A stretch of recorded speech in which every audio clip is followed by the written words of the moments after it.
It's been more than 1 week since shots were fired outside of Mount Horeb Middle School. And as we wait to learn more official details from the Department of Justice, Maddie Heimsch sat down with some of those who were most affected.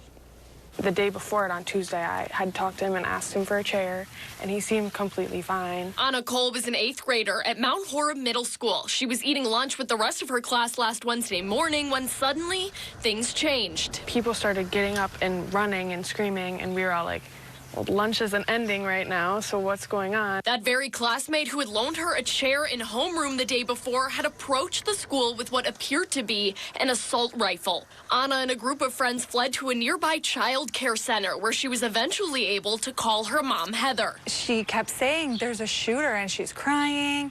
And, you know, it took her saying it 3 or 4 times for it to even register in my head. The two weren't reunited for several hours in what Heather called the longest day ever. Even knowing that your child is safe in the moment, there's still all those unknowns of like what is actually going on and did anyone else get hurt, and just the shock that it happened. Since being reunited with their parents one by one Wednesday night, Ana said she and her classmates have been leaning on one another to process what happened. And I told myself I won't need any therapy or anything, but I did kind of surprise myself with how much it impacted me. She says the school district has put out strong messaging, encouraging students to speak out if they see or hear something that could be cause for concern from their peers. He had like kind of a dark humor, but nobody really thought it was serious ever.